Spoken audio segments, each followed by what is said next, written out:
Greetings, everybody, on election week 2025.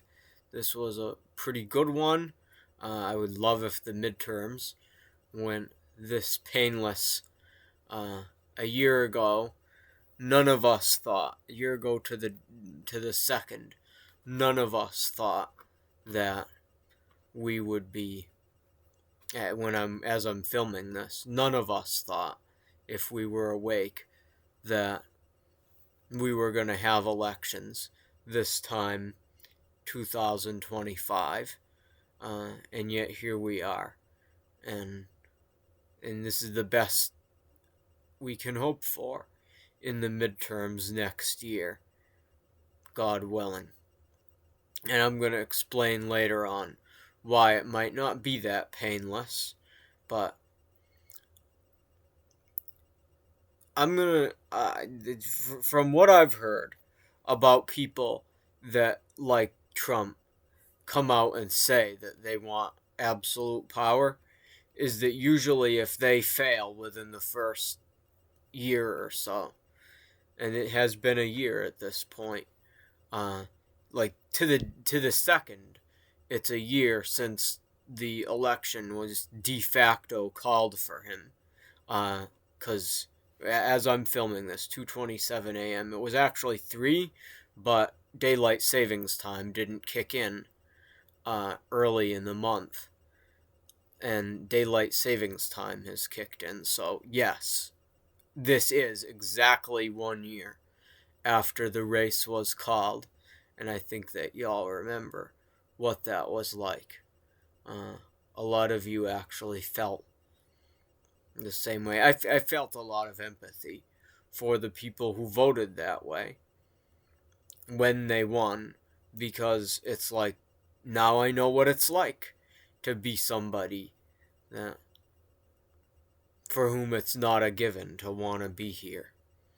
But and that's certainly true of them, and it was true of me, and I'm sure it was true of all of us. So yes, this is a crazy anniversary, and I never thought that I would be filming on the anniversary, in the actual minutes and seconds of when 1 year ago we all realized that he was going to take power. But so it's amazing that we are able to have an election, and I just want to share that with y'all before I get into anything that's more complicated. Like, this was the hardest year in many ways, or not the hardest year, but this was the most perilous year, I think, that we're going to have. We got incredibly lucky this year, and that has given us a platform from which we can recover. In any case, and I would have loved to have results like this last year, and every swing state would have been an easy victory if we had results like this. And I'm gonna get to this. Everything isn't perfect just because we won one election, but we would have been able to build our third party. I'd be working on that right now, and I know some techniques from people that I've been with and listened to. When you don't have any of that Fox News propaganda against you, you can actually grow a movement pretty fast. And so I think that we would have several 100,000 people working for us by now. I was a supporter, and would have been, if it wasn't for this election result that happened exactly 1 year ago of the American Solidarity Party. I think we would, which was basically nothing at that time. and still is and probably will be forever, unless it gets merged into the Democratic Party. I would love to see that, but it's something that if I was ever, that would be my fantasy of what I would do if I was able to get that kind of power of being a candidate and being able to select my VP. In any case, and stuff like that keeps me going. Anyway, sorry I'm stuttering so much. In any case, we're gonna have to do all that stuff anyway. Everything we were gonna do is if we want to make it through the century. We're gonna have to do everything that we were gonna do in our third party, and we're gonna have to do it with the Democratic Party. We're really gonna have to turn over tables, and we're going to have to do it with less resources and with more and a need to really be protected by people that don't necessarily agree with us, which sucks. I would have loved to be able to build a movement with a clean slate that you get from a third party. I would have loved to be able to do something completely fresh. And we're going to have to do it fresh. But it's going to be so much harder. But this is the first step. We have to do what we can to keep these people on their toes and to defeat them. These MAGA Republicans that are part of this cult that is very similar, and I love you all. The movement that some of you have been a part of, if there's any people on my channel, I hope there's people on my channel that have supported Trump, because I love you, but in the past, but what you have supported, I have to admit, there's some striking similarities to some of the more obvious cults out there, like Heaven's Gate, which did not, and it sounds ridiculous if you're part of it, or even if you're not. It's pretty absurd. We live in an absurd world, but it is kind of similar in that none of those cults started out as we're gonna drink poison someday and ride a comet off into the sunset. None of them were ride the Hale-Bopp comet or whatever. None of them started out that way. Jim Jones didn't start out saying, I'm gonna have a U.S. senator aided. I can't say the word out loud probably, because of censorship. But you all know what I was saying. Jim Jones didn't say that. None of these people, none of them start out that way. It took them 30 years. And we've only had about 15 or so years of this radical cult. Like, I don't define it as beginning with Trump. I define it as beginning when the party took that hard turn into we're going to deny global warming forever and ever, amen, which there is no forever for global warming denial. That's the point. That's when I say that's when and that was the Tea Party and Americans for Prosperity and all of that crazy stuff that started with Citizens United. That was when the Republican Party really, it was right before my time, just barely. I was like 4 or so I was a little bit too young to follow politics. Not much. I was following it by the time I was 7 or so. That was right before my time. And before that, we had candidates that were not that were normal Republicans like John McCain, and it was a different time. We've fallen quite a ways. In any case, that's when I would say that this became the kind of cult-like nature. Was not actually Trump. It was when they started, and for all the people that joined when it was Trump, that is kind of reassuring. Like, it was already crazy. You weren't the ones that made it crazy. All of you new people that came in 2016. It's that other thing. But yeah, none of them start out as we're going to throw away our lives. And it's beautiful to run away from them, as a lot of y'all are doing. Certainly anybody that is a regular listener to my channel, that, not that I'm that famous yet, I'm not. Someday, hopefully, I will be soon.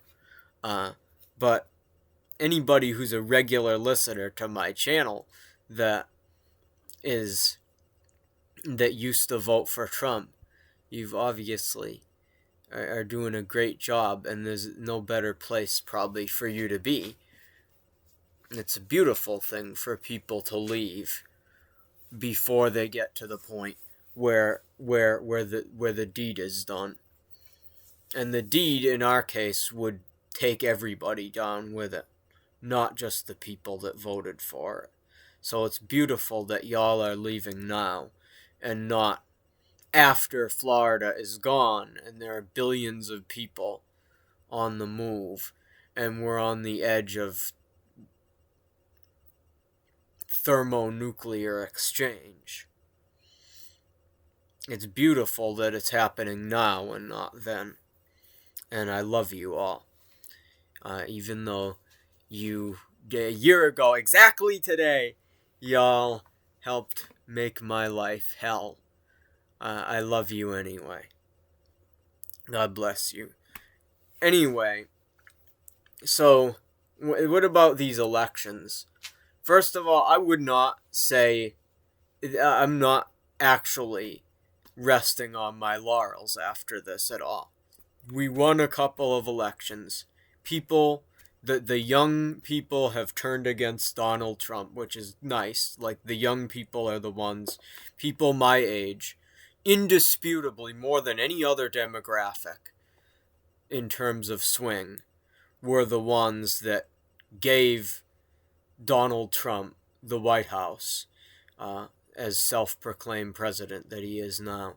That was people my age, people that are 18 and up to 26 or whatever. Generation Z was the ones that did that more than anybody else. And it's nice to see them. It's a beautiful thing that they're not just always and forever Trump, forever and ever, amen. But I don't think that it changes how broken they are. I don't think that this election is just a way of saying, like, we can just wish all our mental health problems away that got us here because everything's magically fixed because they're not voting for Trump. I don't think that's the case. I don't think, and I greatly appreciate MAGA people that are here, and I want to be for you what is needed. But I don't think that most of these young people that voted for Trump and have swung since then and don't support Republicans or Trump anymore, I don't think that most of them have suddenly grown in their strength and in their level of hope for the future and have gone, hey, I want to live. I really want to live badly, and I won't let them take that away from me. I don't think that's what it is with people my age. I think that what is going on, and we haven't had the exit polling yet, but I will try to look into that actually, now that I'm trying to be a public figure. I should be a little scientific about this stuff. I would not be surprised if this is, or obviously this is negative. This is negative polarization going on, negative shift. This is not people. Almost all of this is against Trump rather than for anything. But people are realizing that the ballot box is a very excessively painful way to unalive. And I have to say this very carefully because of censorship, but yeah, it's a very very painful way to go. People are realizing that the ballot box is it's the same reason why nobody, just about except for one person in history, used radioactive sources as a way of doing that thing that we can't name, but it's incredibly tragic, obviously. Like, I'd take it seriously no matter what, whether it was censored or not, because it's incredibly tragic. Nobody's ever done it, just about, with radiation for the same reason. People are realizing that the ballot box is not a very fun or easy. Fun is the wrong word for it. I should never use that word. Sorry. It's not it's not a painless way to go. And they don't like what they don't like about, for a lot of them, and some of y'all are overachievers, and I love you, but what I think is happening right now is that people are simply they believe that they are deciding they don't like the pain, they don't like the economic suffering, they don't like the idea that it's going to take 20 years or however long. Most of them don't think about it that much consciously anyway, that it would take 20 years for most people that are alive today before we actually go to sleep and don't wake up. And if it would happen if it happened at nighttime or whatever, the fantasy of voting for Trump was, for a lot of people, the unspoken fantasy was always, I'll go to sleep one of these days and I'll never wake up again. That was always the unspoken fantasy of, I would say, most of the Trump vote. Most people who voted were not living under a rock. They knew that he was somebody that, at the very least, cracked some very suspicious jokes about the Constitution and American democracy. You don't joke about those things. People knew, for the most part, if you did, some people did live under a rock, but it was very few of them, I think. They found ways to justify it to themselves. The media was important, but it was because they wanted to go to sleep and not wake up again. But that is not a movement right there. It's people saying, I don't like this particular method because it may have not gone the way I wanted it to. I'm still here, and this is actually quite miserable and painful, is not the same as saying, I want to live, and I'm willing to actually make sacrifices and endure pain if that's what it takes, because I do want to live and have a legacy, and life is a great, beautiful thing. And that's not where most of, at least my generation, who are crucial in this, are right now. So, like, we can't rest on our laurels with this election and just say that, oh, the problem with the youth is solved. The problem with mental health that gave us this last result in 2024 is solved. I mean, for one, The electorate was just different. These are people who were motivated to show up. And this is not a presidential cycle. And this is going to be true of the midterms as well. I'll get to the midterms in a few more minutes. It's pretty soon now. But the off year who votes in order to do the effort to research whether you have an election, and I didn't where I live. I live in some random town in Metro West Boston, uh, and we didn't have an election in this town, but the neighboring town did. In order to do that kind of research, you have to be a pretty motivated person.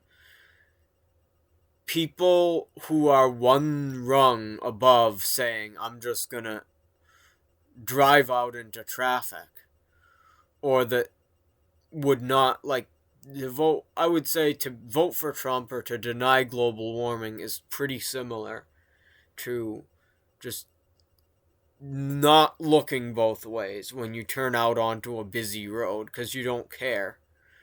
And that's the unspoken part of it. It's this, I would say that it's pretty similar to what people are doing politically now. Somebody that's one step above going out into traffic and doesn't and wouldn't necessarily care if it was over because they don't feel like it's worth it because they're suffering tremendously, which is entirely understandable. I've talked about it many times, the legit grievances of MAGA, but somebody that's like that, that's in a position like that, are they really going to do that level of research? Probably not. And so we can't just. The 4 minutes have gone by so quickly, but we cannot just be. We can't just rest on our laurels. We have to do the work of having lives, of offering lives through our platform that are worth living to people. We have to have a platform that is worth living for. And that's going to be quite different in some ways. It's going to be a lot kinder and gentler on social issues than we're used to being as a party. And when I say kinder and gentler, I don't mean that we let Republicans brutalize people that are in the trans group or people like that. And whether you agree with them or not, they have to be. We have to treat them with the rights of the First Amendment and things like that, and we have to respect their humanity. But on issues like child protection and issues like how are we going to educate kids sexually, and how are we going to make sure, what are we even trying to achieve with that? Are we actually trying to achieve a next generation, meaning their kids, the next generation, the ones that they would have? Are we trying to treat them with dignity or not? The Democratic Party is going to have to be smarter, but really a lot gentler and a lot more in tune with family values than they're used to being. And that's going to involve sacrifices, and it's going to involve sending some costly signals that some people are not going to like. It's going to a democratic platform that is worth living for the majority of people who, again, were willing to vote to get rid of freedom entirely. Some of there's a reason why people were poisoned against freedom. And if we want freedom to exist, positive freedom, then we're going to have to tell people that no, freedom doesn't mean that freedom isn't oh, well, why doesn't Mummy have a job? Or why doesn't Mummy get paid for her 2 hours of overtime every week, every day? Not week, every day. Or Daddy, whoever it is that's working at Walmart. Oh, because freedom. Oh, is there always a different man in my house? Freedom. Why is why did I have to get taken away? Or why did my father leave me? Freedom. It has to be, and these are issues that are going to require a tremendous amount of intelligence to really fix. But we have to get rid of this negative freedom. People have to understand that's not actually freedom, and we don't have to keep creating all this suffering. Freedom is not about suffering in the name of we're not going to have it in order to keep this, to sacrifice to this Molech of, oh, if we're going to get a dictator if we don't let people treat each other like crap. We're going to get a dictator. And then eventually people say, well, you know what? Fine, I want the dictator. No, I love you all, even though, again, a year ago, right now, this second, my life was hell because of what you did. I love you anyway. Part of the reason why it was hell is because I love you. And I knew what you were doing to yourselves. But the people are like, okay, fine, I want the dictator then. I'm done with this. I get it. We have to fix these problems. Because if we don't, this is just a mirage. We're not going to have lasting victory and success as people who believe in positive freedom, as people who want to live into the next century or whatever, to our natural lives, and have children and have a legacy, which is all what is at stake because of global warming. We have to fix this problem. We have to provide people with lives worth living, and that's going to involve change. It's going to be hard. And the other thing is the mid that we can't rest on our laurels about is the midterms. Like, as big as these elections were still, and I'm astonished that we really have any elections. I expected a physical coup within the first couple of days, and more or less elections to cease at that point, because none of the people that work on the polls even bother going to work anymore, because everybody just unmistakably knows that, and after the first couple of weeks of Trump being in power, that something different is going on, and there's no point in upholding democracy. That's what I expected a year ago this second, in the aftermath of the race being called. And unbelievably, that didn't happen. But to be fair, this is still, relative to a midterm or a general election, this is still an off-year small election.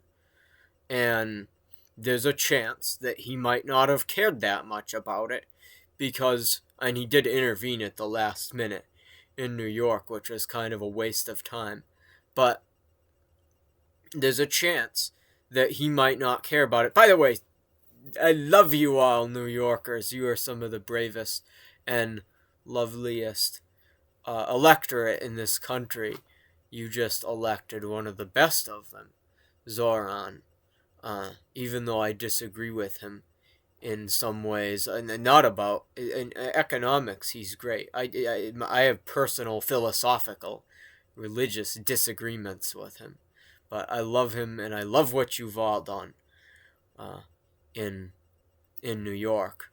But in any case, these are still small off-year elections, and there's a chance that he might have, again, this is dumb of him, but and this whole movement is actually pretty dumb in general, so I wouldn't put it past him to think that this election is that it's valuable for them to see how much they're going to have to, how dangerous things are, how far are they going to have to go, how much are they going to have to try to cheat in order to not have the will of the people be represented next year.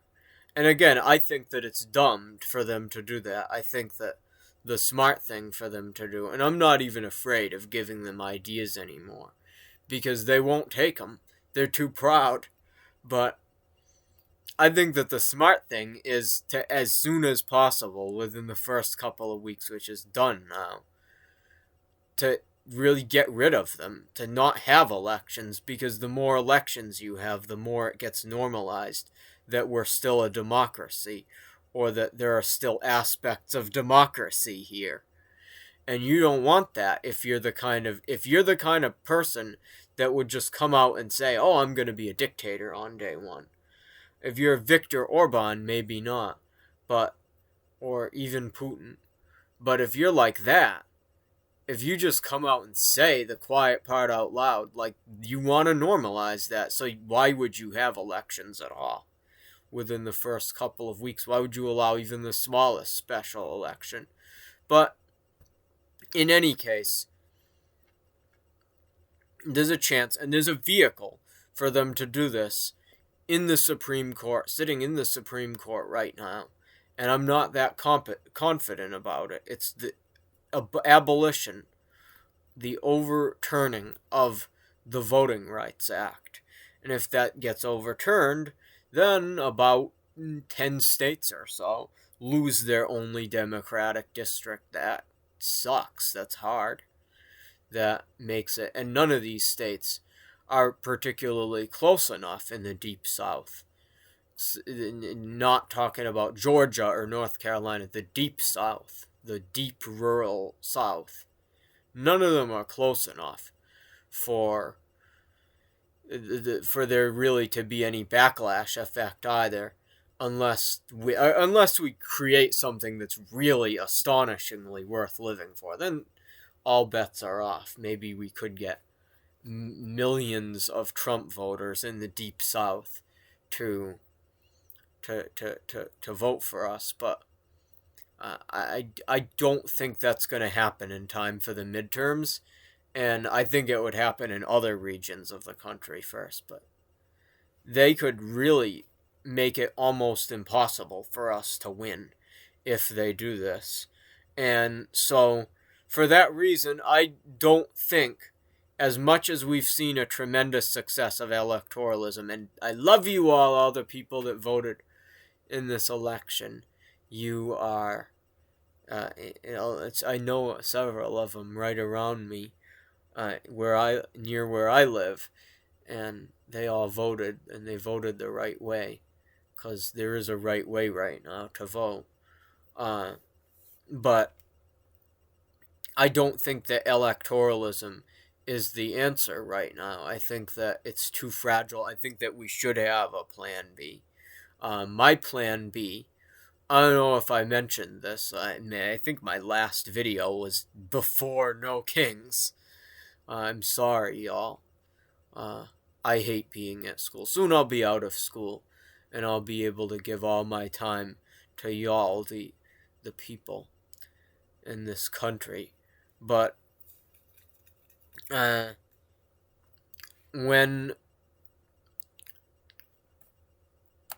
if or when that passes, we need to have a backup plan.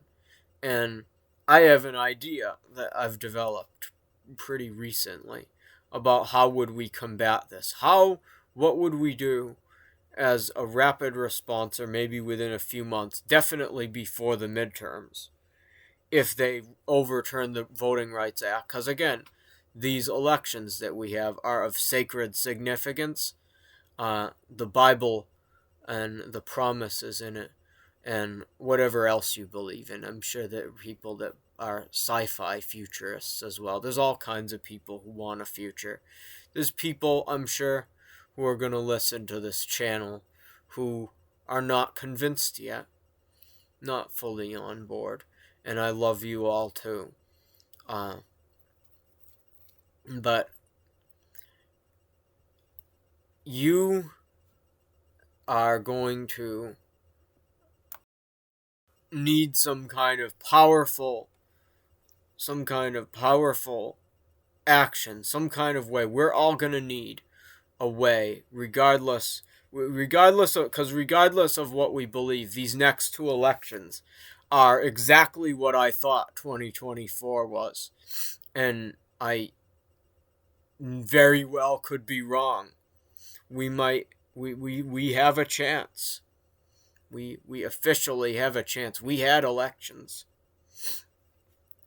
Whatever it is, whatever your reason, it's all going to go up in flames, including the Bible itself, if we lose these next two elections. They are exactly what I thought the election that happened a year ago, that was called a year ago, this very minute, actually 30 minutes ago now, is we cannot lose them. We're going to have a rapid response. A rapid and powerful response if they that can be implemented before the midterms, if they do this, because the midterms very likely will not be won, and again, we have no choice. They will not be won if the Voting Rights Act gets overturned.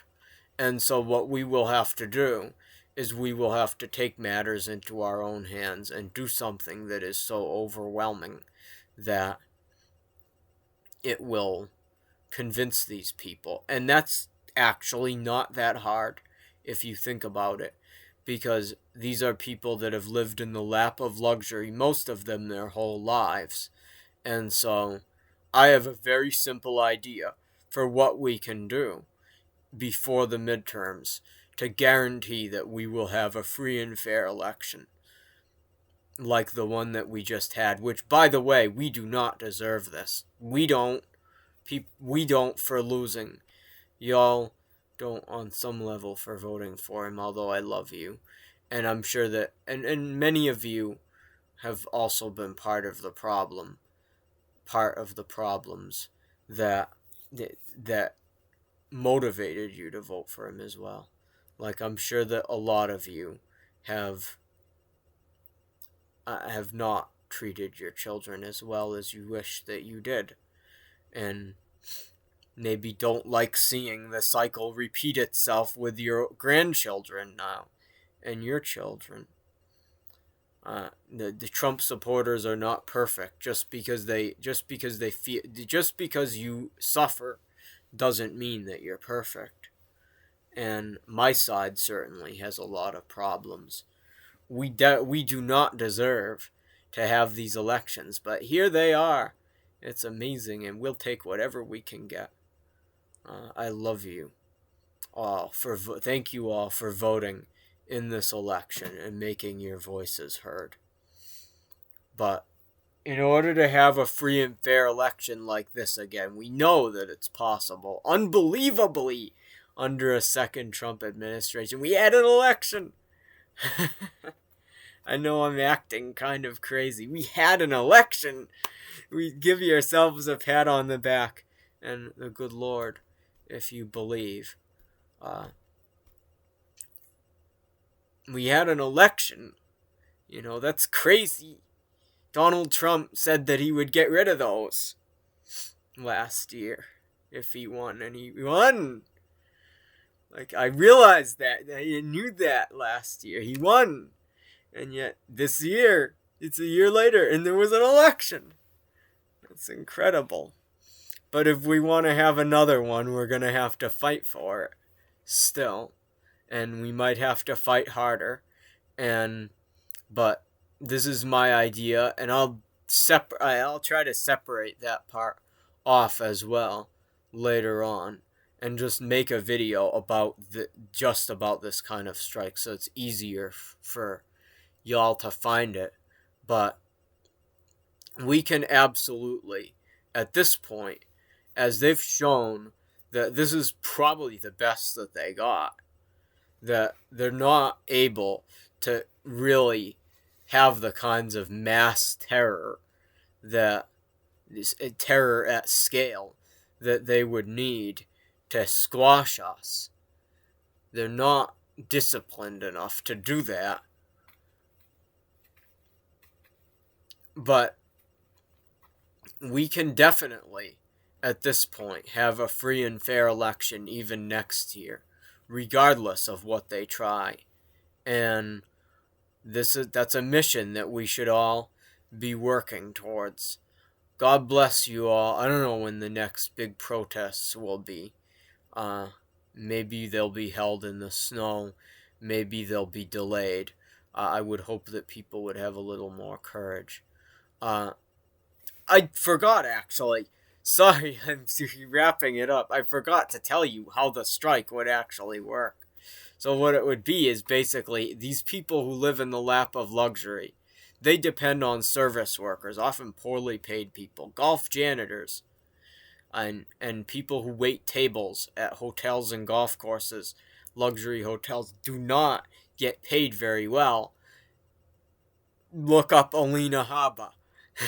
And sometimes it's worse than not getting paid. Sometimes they have to deal with sexual assault and stuff like that. It's a horrible job.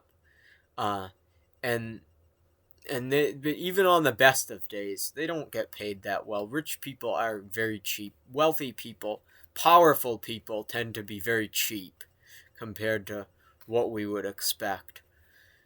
If we could backstop them, if we could have our bake sales, this is something we could do, unlike a general strike, which requires selling Liberty bonds and selling billions of dollars of bonds overseas and to investors, like a war bond system. This is something that we could fund just with the infrastructure that we already have. If everybody who works in America's luxury services were to go on strike, and I do not think that there would be nearly enough people, based on what we've seen with ICE, to be able to be scabs and break the strike. If and sorry if that sounds dehumanizing, I haven't heard any other term, so scabs it is. Uh, if we have the if we have a strike like that, that could do a lot of damage. And if anybody to them and really give them a reason to listen to our demands and have a free and fair election next year. But if we were able to do that, even if billion, it would require very little sacrifice. We could keep on shopping at grocery stores like I don't know, Price Chopper is it one that's in my state that donated to Trump, and I don't shop there, but there are people that do. The American people writ large could keep on shopping where they shop and in Walmart and places like that, and working where they work, and nothing would be different except for the bosses at the top. That's the only thing that would be different. They can't buy anything with their money anymore. And even if they decided to retaliate, that's their decision, not us. We already they didn't have to do that. That's just it'll be obvious who did that, who decided to do that if they do retaliate by shutting down stuff that we care about and that we depend on, the services that they run. We could really make the wealthy and the powerful, and this includes the Supreme Court even, bend to our will in a lot of ways if we do that. So, in any case, God bless you all. whatever you're going to be doing, whether it's a protest, which those are investments in the future, don't feel ashamed of them. They're not the whole story, or whatever it is next. I hope we can all stay brave through this winter that's almost here. Uh, Praise God that we still have winters. That we still have winters. I never allow myself to complain about those, even when I'm in pain, cause it's better to have winters than not where I live. But I hope we all stay brave through that and keep going, and may God do what He has promised to do. Clink. After this first year of not necessarily knowing that as much as I would like. I don't know how all of you have thought about this. Everybody's different. But this was an amazing week, but we can't rest on our laurels. And we have to keep doing the work. So, God bless you all. This has been a particularly long one. And I hope that you are I hope that in whatever you do, you're effective and you stay safe. Both of them. God bless you all. Good night. Me tired.